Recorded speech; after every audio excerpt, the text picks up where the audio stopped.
Welcome back to my channel. Today we are going to be talking about team building. Basically everything that you want to know about teams. Today I have a guest, Miranda HANSON, and you know Miranda is fairly new in the real estate industry. She's been licensed for about 6 months, doing really well, and she now has some questions about teams. So I thought, why not turn it into a video? So make sure that you like, you share, you subscribe, and you click on that download button, that bell icon, and we'll make sure that you get all future notifications of any videos that we're going to be making.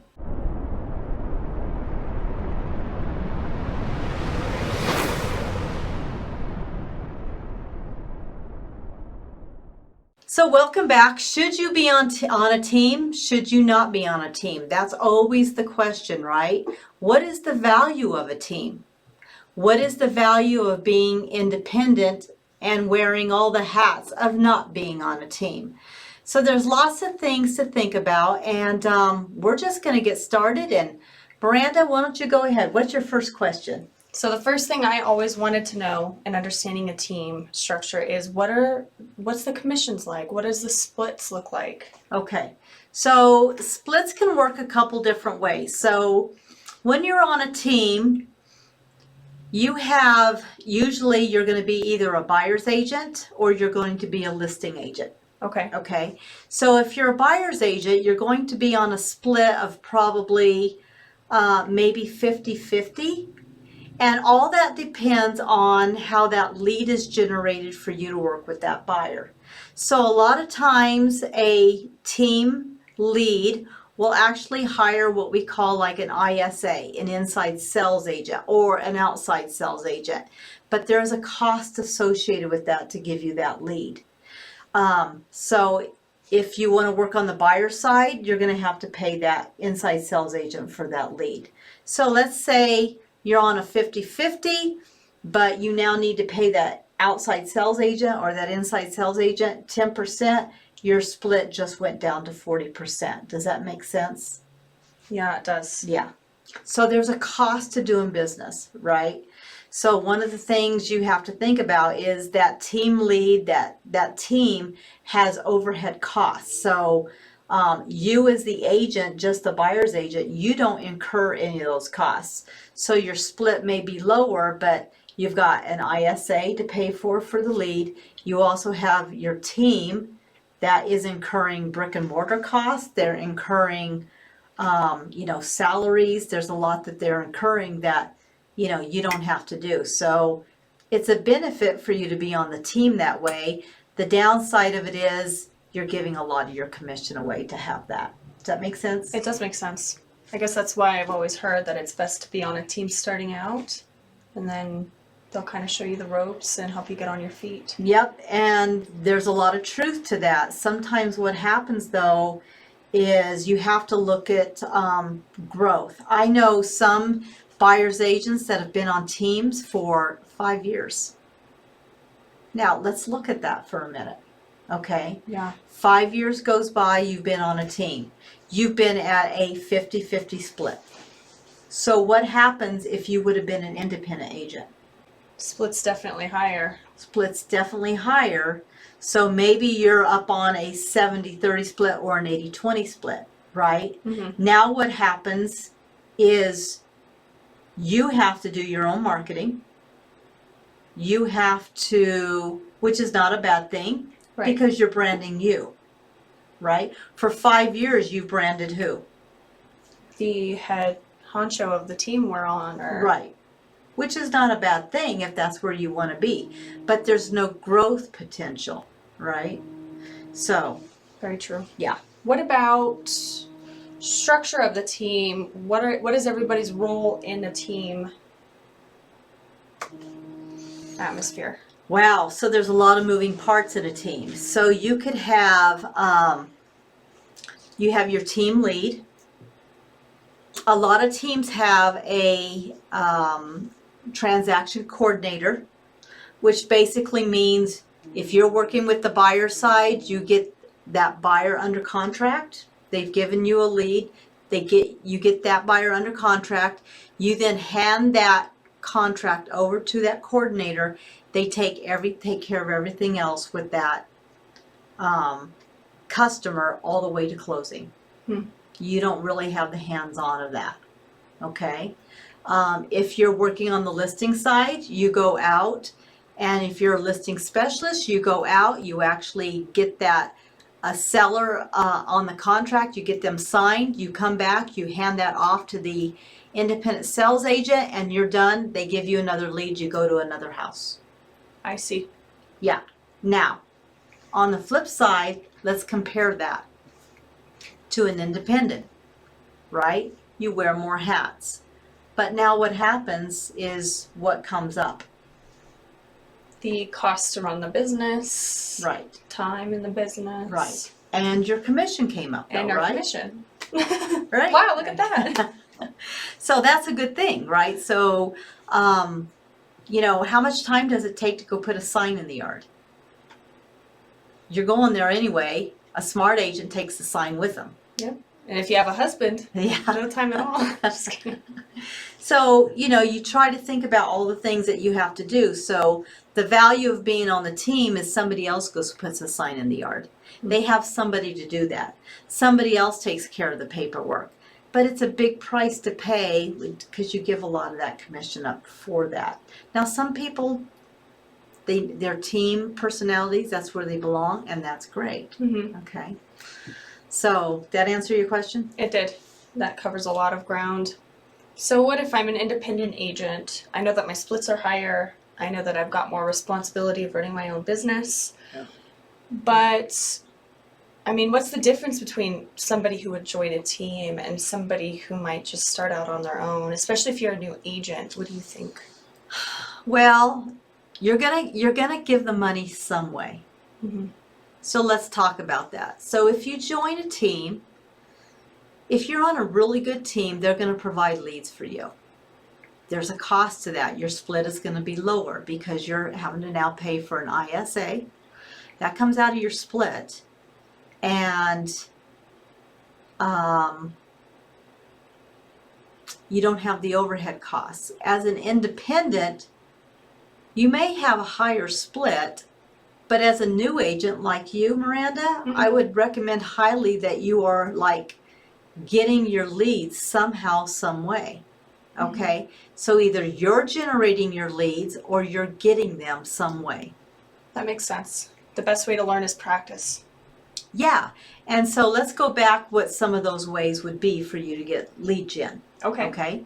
So the beautiful thing about eXp Realty is we have a program called KV Core. So you can generate your own leads. We have the ability to create a landing page or a squeeze page. Most people don't even know what that is. But it's really just a great way to get lead generation for sellers or buyers. Those are free leads. We all love free leads, right? Oh, yeah. The other way is you can go and you can sign up with Zillow, God forbid, but it happens. Realtor.com. And then people that are looking to work with a realtor, you're going to populate in the areas that they're looking for, and they're going to call you. There's a price to pay for that. So either you're going to pay for it out on the independent side to get yourself started as a new realtor. You have to get started. Somewhere, somehow. Yeah. And so one of the things that I always tell new agents or people that are looking to get into the real estate business is make sure you have enough capital set aside. And actually, we're going to stop right here. And I want to make sure that you're liking, you're sharing, and you're subscribing, and that you're clicking that bell icon below, because you're going to want to know basically what kind of upfront costs there are getting started in the business. We're going to do another video on that for you because it's really important that you understand the costs. It's not just about your broker fee, and it's not just about association fees. There's so much more. But make sure you stay to the end because we're actually going to give you another tip. And then there is a agent package that you can download, and we want you to get that. So anyway, let's talk about some of those startup costs, okay? Okay. So you get into the business, You've paid all the fees to all the different associations, and now all of a sudden you have no more money. How do you invest into your company to keep it going? You have no more money. That's the number one mistake that I see that agents do. They don't have enough working capital to go and buy leads. You have to get leads somehow, some way. Either you're going to be boosting your ads through squeeze pages, landing pages through KV Core, and you're going to boost through Facebook, because internet leads is that's where a lot of it comes from, right? Or you're going to pay Zillow and you're going to pay Realtor.com. But you have to have so much money set aside every month until those leads start coming in and you get transactions closed. Does that make sense? It does. Yeah. I mean, even going out and being social with people isn't free usually, so. No. So networking, let's talk about networking a Right. little bit. So are you a networker? You have to be a networker. How can you network? Think about that. What are some ways you can network? Think about what you do in a week anyway. I know I take my son to daycare. Sometimes they have things that we can participate in there. Right. Got nieces and nephews in Little League, Right. places like that, grocery store. Yeah. And you know, business people like to deal with business people. So think about networking. Not only that, that's your sphere of influence, which is really, really good.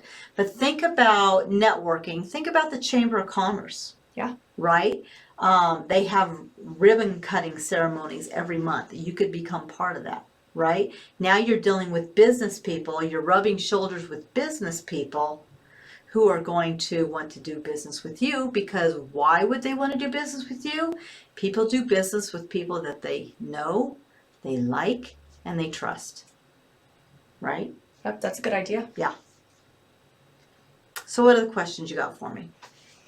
So I was sort of wondering, how hard is it for somebody who starts out in a team to transition out onto their own?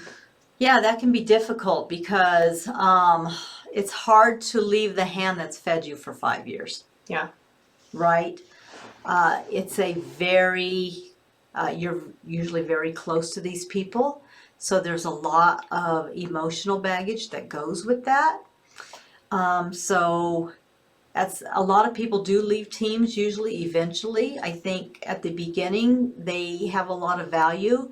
But remember, the more and more you become a realtor with knowledge. What is knowledge? Knowledge is power, right? So the more and more you learn how this industry operates, the less you need that team, right? So that's why you see teams always bringing on new agents, is because they need to replace those that are leaving normally. That's what's Turnover happening. rates. Yeah, turnover rates. Is it possible to be on a team and never learn sides or parts to a transaction? Sure. So maybe you just want to work with buyers coming in. You never want to work with the listing side. 5 years goes by and you've never worked on the listing. Could that disable you from maybe leaving? That fear of not knowing how that part of the business works? It would for me. Yeah. See, I would rather that you got to learn all aspects of it. A well-rounded agent is a successful agent. It's actually even a growth-minded agent. So right now, I'm just going to put this plug in here. If you're a growth-minded agent, and maybe right now you're stuck in a team and you don't know how to get out of it, reach out to me. I could really give you some great tips on what you could do. Make you think about maybe some opportunities that you're letting lay on the side. Maybe you're letting money lay on the side. Maybe you're ready to make that move. I don't know where you're at, but make sure that you download our benefits package at the end and you learn more. Also, I have a calendar link. You can reach out to me. And we can talk more about that for you. So let's look at the last thing. Let's talk about growth opportunities. And let's go into how could you set up a team with EXP. Okay, so if you're that growth-minded agent, You don't really want to be on a team, but one day in your 10-year, 20-year career, you want to have a team of your own. Yeah. How to start and where's the best place to do that? Well, in my opinion, that would be with me, because I'm all about enabling agents to grow. And nothing makes me happier to see an agent be successful. I don't want to disable you. I don't want to keep you weak. I want to make you strong. That is a great agent. You're strong on the buyer side and you're strong on the listing side. Now, what value do you have as a strong agent to another agent coming along? What value do you have? Leverage. You have leverage. Because now you have worn all those hats. That agent is looking to you, and now maybe you can build a team. Let's talk about the type of teams. You could do the traditional team. You could bring on buyer's agents. You could bring on listing agents. However you want to define your team. But let's look at it a different way. With eXp Realty, we have a program called Revenue Share. Heard about it? Oh, yeah. Yeah. So with Revenue Share, it's a beautiful thing because now I can look internationally. I can actually attract agents over on my Revenue Share, and I can help enable them, become strong, coach them. And then because they came onto eXp because of me, I get rewarded. Do you know how much I get rewarded on my first line? How much? $2,800. Wow. Yeah. So if that agent that comes on, maybe that's you. Maybe you're in Florida watching this right now. You could actually join my team in Colorado. If you came on and you cap this year at the end of your anniversary date, you cap. Our caps are $16,000. That's what we pay into the company. The company would reward me with a total of $2,800. Did you know that?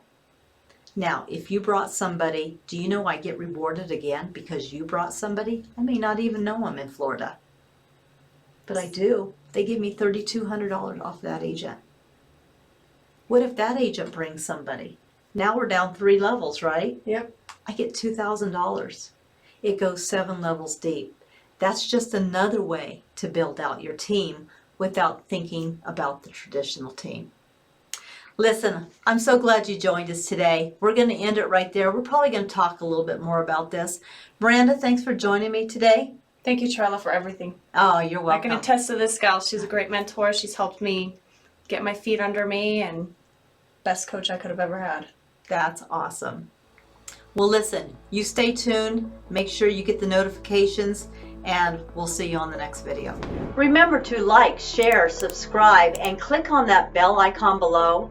And if you're interested how you could become part of our international team with 22 free coaches that teach you everything from lead gen, productivity, social media, and so much more in between, as well as receiving 50 hours of weekly live training.